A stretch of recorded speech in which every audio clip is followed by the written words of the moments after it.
California ਦੇ governor Gavin Newsom ਉਹ Munich security conference ਦੇ ਵਿੱਚ ਇਹ ਵੀ ਪਹੁੰਚੇ ਹੋਏ ਆ। ਉਹਨਾਂ ਨੇ ਉੱਥੇ ਜਿਹੜਾ ਭਾਸ਼ਣ ਦਿੰਦੇ ਹੋਏ ਇਹ ਕਿਹਾ ਵੀ ਡੋਨਲਡ ਟਰੰਪ ਇਜ਼ ਟੈਂਪਰੇਰੀ। ਉਹ ਆਪਣੇ ਆਪ ਨੂੰ ਲਗਾਤਾਰ ਪੋਜੀਸ਼ਨ ਕਰ ਰਹੇ ਆ ਪ੍ਰੈਜ਼ੀਡੈਂਸ਼ੀਅਲ ਕੰਟੈਂਡਰ ਦੇ ਤੌਰ ਦੇ ਉੱਤੇ 2028 ਦੀਆਂ ਇਲੈਕਸ਼ਨਸ ਦੇ ਵਾਸਤੇ। ਉਹ ਇੱਕ ਅਲਟਰਨੇਟਿਵ ਦੇ ਤੌਰ ਦੇ ਉੱਤੇ ਆਪਣੇ ਆਪ ਨੂੰ ਪੇਸ਼ ਕਰਨ ਦੀ ਜਿਹੜੀ ਉਹ ਕੋਸ਼ਿਸ਼ ਕਰ ਰਹੇ ਆ। ਉਹਨਾਂ ਨੇ ਜਿਹੜੇ ਇੱਥੇ ਜਿਹੜੀ ਕਾਨਫਰੰਸ ਦੇ ਵਿੱਚ ਗੱਲਬਾਤ ਕੀਤੀ। ਸਵੇਰੇ ਜਿੱਦਾਂ ਆਪਾਂ ਤੁਹਾਡੇ ਨਾਲ ਜ਼ਿਕਰ ਕੀਤਾ ਸੀਗਾ ਵੀ ਮਾਰਕੋ ਰੂਬੀਓ ਸੈਕਟਰੀ ਆਫ ਸਟੇਟ ਵੀ ਉੱਥੇ ਪਹੁੰਚ ਰਹੇ ਆ, ਜਿੱਥੇ ਉਹਨਾਂ ਨੇ ਪਹਿਲਾਂ ਹੀ ਯੂਰਪ ਨੂੰ ਚੇਤਾਵਨੀ ਦੇ ਦਿੱਤੀ ਸੀਗੀ ਵੀ ਭਾਈ ਜੀਓਪੋਲਿਟਿਕਸ ਵੱਡੇ ਪੱਧਰ ਦੇ ਉੱਤੇ ਚੇਂਜ ਹੋ ਰਹੀ ਆ।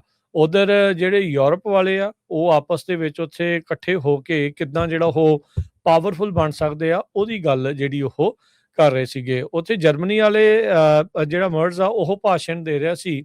ਉਹ ਕਹਿੰਦੇ ਵੀ ਜਿਹੜਾ ਰਸ਼ੀਆ ਆ ਉਹਦੀ 2 ਟ੍ਰਿਲੀਅਨ ਦੀ ਜਿਹੜੀ GDP ਆ ਤੇ ਆਪਣੀ ਉਸ ਤੋਂ 10 ਗੁਣਾ ਵੱਧ ਆ, ਪਰ ਅਸੀਂ ਉਸ ਤੋਂ 10 ਗੁਣਾ ਤਾਕਤਵਰ ਨਹੀਂ ਹੈਗੇ।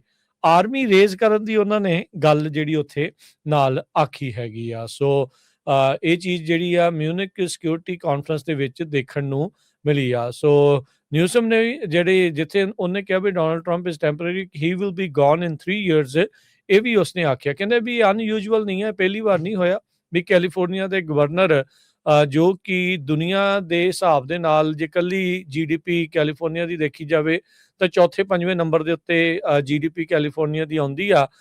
ਉਹ ਪਹਿਲਾਂ ਵੀ ਅਜਿਹੀਆਂ ਥਾਵਾਂ ਦੇ ਉੱਤੇ ਜਾਂਦੇ ਰਹੇ ਆ। ਕੱਲ ਹੀ ਟਰੰਪ ਹੋਣਾ ਨੇ ਜਿਹੜੀਆਂ ਗ੍ਰੀਨ ਹਾਊਸ ਗੈਸਿਸ ਨੂੰ ਲੈ ਕੇ EPA ਦਾ ਜਿਹੜੀ ਇੱਕ ਸਾਇੰਟਿਸਟ ਦੀ ਜਿਹੜੀ ਸਟੱਡੀ ਸੀ ਉਸ ਨੂੰ ਵਾਪਸ ਲੈ ਲਿਆ ਸੀਗਾ। ਸੋ ਹੁਣ ਦੇਖੋ ਕੀ ਬਣਦਾ ਆ। ਉੱਥੇ ਪੈਨਲ ਦੇ ਵਿੱਚ ਜਿਹੜੀ ਡਿਸਕਸ਼ਨ ਚੱਲ ਰਹੀ ਸੀ ਉਹ ਬਾਰ-ਬਾਰ ਉੱਥੇ ਉਹਨਾਂ ਨੂੰ ਗੱਲਾਂ ਜਿਹੜੀਆਂ ਉਹ ਕਲਾਈਮੇਟ ਪਾਲਿਸੀਜ਼ ਨੂੰ ਲੈ ਕੇ ਕਰ ਰਹੇ ਸੀਗੇ। ਸੋ ਲੈਟਸ ਸੀ ਕੀ ਜਿਹੜਾ ਬਣਦਾ ਆ, ਪਰ ਆਪਣੇ ਆਪ ਨੂੰ ਪੂਰੀ ਤਰ੍ਹਾਂ ਜਿਹੜਾ ਨਿਊਸਮ ਆ ਉਹ ਪੋਜੀਸ਼ਨ ਕਰ ਰਿਹਾ ਆ ਵੀ ਉਹ ਟਰੰਪ ਦਾ ਇੱਕ ਅਲਟਰਨੇਟਿਵ ਜਿਹੜਾ ਹੋਊਗਾ ਦੁਨੀਆ ਦੇ ਵਿੱਚ ਗਲੋਬਲ ਸਟੇਜ ਦੇ ਉੱਤੇ ਜਾ ਕੇ ਆਪਣੇ ਆਪ ਨੂੰ ਇੱਕ ਅਲਟਰਨੇਟ ਲੀਡਰ ਦੇ ਤੌਰ ਦੇ ਉੱਤੇ ਪੇਸ਼ ਕਰ ਰਹੇ ਆ। ਕੈਲੀਫੋਰਨੀਆ ਦੇ ਗਵਰਨਰ ਗੈਵਿਨ ਨਿਊਸਮ ਉਹ ਮਿਊਨਿਕ ਸਿਕਿਉਰਿਟੀ ਕਾਨਫਰੰਸ ਦੇ ਵਿੱਚ ਇਹ ਵੀ ਪਹੁੰਚੇ ਹੋਏ ਆ। ਉਹਨਾਂ ਨੇ ਉੱਥੇ ਜਿਹੜਾ ਭਾਸ਼ਣ ਦਿੰਦੇ ਹੋਏ ਇਹ ਕਿਹਾ ਵੀ ਡੋਨਲਡ ਟਰੰਪ ਇਜ਼ ਟੈਂਪਰੇਰੀ। ਉਹ ਆਪਣੇ ਆਪ ਨੂੰ ਲਗਾਤਾਰ ਪੋਜੀਸ਼ਨ ਕਰ ਰਹੇ ਆ ਪ੍ਰੈਜ਼ੀਡੈਂਸ਼ੀਅਲ ਕੰਟੈਂਡਰ ਦੇ ਤੌਰ ਦੇ ਉੱਤੇ 2028 ਦੀਆਂ ਇਲੈਕਸ਼ਨਸ ਦੇ ਵਾਸਤੇ। ਉਹ ਇੱਕ ਅਲਟਰਨੇਟਿਵ ਦੇ ਤੌਰ ਦੇ ਉੱਤੇ ਆਪਣੇ ਆਪ ਨੂੰ ਪੇਸ਼ ਕਰਨ ਦੀ ਜਿਹੜੀ ਉਹ ਕੋਸ਼ਿਸ਼ ਕਰ ਰਹੇ ਆ।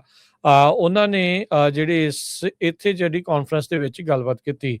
ਸਵੇਰੇ ਜਿੱਦਾਂ ਆਪਾਂ ਤੁਹਾਡੇ ਨਾਲ ਜ਼ਿਕਰ ਕੀਤਾ ਸੀਗਾ ਵੀ ਮਾਰਕੋ ਰੂਬੀਓ ਸੈਕਟਰੀ ਆਫ ਸਟੇਟ ਵੀ ਉੱਥੇ ਪਹੁੰਚ ਰਹੇ ਆ, ਜਿੱਥੇ ਉਹਨਾਂ ਨੇ ਪਹਿਲਾਂ ਹੀ ਯੂਰਪ ਨੂੰ ਚੇਤਾਵਨੀ ਦੇ ਦਿੱਤੀ ਸੀਗੀ ਵੀ ਭਾਈ ਜੀਓਪੋਲਿਟਿਕਸ ਵੱਡੇ ਪੱਧਰ ਦੇ ਉੱਤੇ ਚੇਂਜ ਹੋ ਰਹੀ ਆ। ਉਧਰ ਜਿਹੜੇ ਯੂਰਪ ਵਾਲੇ ਆ ਉਹ ਆਪਸ ਦੇ ਵਿੱਚ ਉੱਥੇ ਇਕੱਠੇ ਹੋ ਕੇ ਕਿੱਦਾਂ ਜਿਹੜਾ ਉਹ ਪਾਵਰਫੁਲ ਬਣ ਸਕਦੇ ਆ ਉਹਦੀ ਗੱਲ ਜਿਹੜੀ ਉਹ ਕਰ ਰਹੇ ਸੀਗੇ। ਉੱਥੇ ਜਰਮਨੀ ਵਾਲੇ ਜਿਹੜਾ ਮਰਜ਼ ਆ ਉਹ ਭਾਸ਼ਣ ਦੇ ਰਿਹਾ ਸੀ। ਉਹ ਕਹਿੰਦੇ ਵੀ ਜਿਹੜਾ ਰਸ਼ੀਆ ਆ ਉਹਦੀ 2 ਟ੍ਰਿਲੀਅਨ ਦੀ ਜਿਹੜੀ GDP ਆ ਤੇ ਆਪਣੀ ਉਸ ਤੋਂ 10 ਗੁਣਾ ਵੱਧ ਆ, ਪਰ ਅਸੀਂ ਉਸ ਤੋਂ 10 ਗੁਣਾ ਤਾਕਤਵਰ ਨਹੀਂ ਹੈਗੇ। ਆਰਮੀ ਰੇਜ਼ ਕਰਨ ਦੀ ਉਹਨਾਂ ਨੇ ਗੱਲ ਜਿਹੜੀ ਉੱਥੇ ਨਾਲ ਆਖੀ ਹੈਗੀ ਆ। ਸੋ ਇਹ ਚੀਜ਼ ਜਿਹੜੀ ਆ ਮਿਊਨਿਕ ਸਿਕਿਉਰਿਟੀ ਕਾਨਫਰੰਸ ਦੇ ਵਿੱਚ ਦੇਖਣ ਨੂੰ ਮਿਲੀ ਆ। ਸੋ ਨਿਊਸਮ ਨੇ ਜਿਹੜੇ ਜਿੱਥੇ ਉਹਨੇ ਕਿਹਾ ਵੀ Donald Trump is temporary, he will be gone in 3 years, ਇਹ ਵੀ ਉਸਨੇ ਆਖਿਆ। ਕਹਿੰਦੇ ਵੀ ਅਨਯੂਜੂਅਲ ਨਹੀਂ ਹੈ, ਪਹਿਲੀ ਵਾਰ ਨਹੀਂ ਹੋਇਆ ਵੀ ਕੈਲੀਫੋਰਨੀਆ ਦੇ ਗਵਰਨਰ ਜੋ ਕਿ ਦੁਨੀਆ ਦੇ ਹਿਸਾਬ ਦੇ ਨਾਲ ਜੇ ਇਕੱਲੀ GDP ਕੈਲੀਫੋਰਨੀਆ ਦੀ ਦੇਖੀ ਜਾਵੇ ਤਾਂ ਚੌਥੇ ਪੰਜਵੇਂ ਨੰਬਰ ਦੇ ਉੱਤੇ GDP ਕੈਲੀਫੋਰਨੀਆ ਦੀ ਆਉਂਦੀ ਆ। ਉਹ ਪਹਿਲਾਂ ਵੀ ਅਜਿਹੀਆਂ ਥਾਵਾਂ ਦੇ ਉੱਤੇ ਜਾਂਦੇ ਰਹੇ ਆ।